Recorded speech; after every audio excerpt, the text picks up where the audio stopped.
Le salon de l'agriculture, ses animaux en pagaille, ses visites d'hommes politiques et ses produits régionaux. Cette année, Saint-Caubois était présent du côté Champagne-Ardenne. Le but, faire connaître les spécialités locales, parfois méconnues par le public, comme le chaours. C'est où les gens adorent, c'est leur fromage préféré, où les gens ne connaissent pas du tout, ils ne savent pas que c'est un fromage de vache. Beaucoup pensent que c'est un fromage de chèvre. Je ne sais pas pourquoi. Je connaissais pas le chaours jusqu'à ce que je le goûte ici. Et c'est vrai qu'on ne trouve pas tellement en grande surface, parce que j'achète régulièrement du fromage quand même. Et le chaours, je connaissais pas du tout, non. Eh ben, je le trouve très bon. D'ailleurs, j'en ai acheté, j'en emmène chez moi. Je l'ai goûté et il n'a rien à voir avec ce que l'on trouve dans les grandes surfaces. Voilà.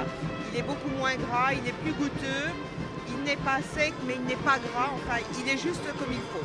À 2 pas du stand du chaours se trouve un produit qui se marie parfaitement avec le fromage, la confiture. Mais celle-ci a une particularité, elle est fabriquée avec des fruits et du champagne. Après 10 jours de salon, l'heure est au bilan. On a surtout des contacts professionnels très intéressants sur des clients connus ou des clients nouveaux. On a quand même pas mal de clients nouveaux. Pour nous, c'est un tremplin. On fait connaître l'ensemble de nos produits au niveau du grand public. Et puis, ça nous fait connaître aussi au niveau des clients professionnels. Et même dans certains cas, des clients à l'international. Pour ces fameuses figues au ratafia, un apéritif au bois à base de mou de raisin, Monsieur Méneret collabore avec Didier Barbe, artisan distillateur du côté de Lusigny. Présent au salon de l'agriculture depuis une dizaine d'années, il voit les retombées s'améliorer au fil des ans. Il y a vraiment plusieurs points positifs. Le premier, c'est la lisibilité et la notoriété. Donc c'est comme ça qu'on va se faire connaître. Et puis bien sûr, il y a l'aspect commercial.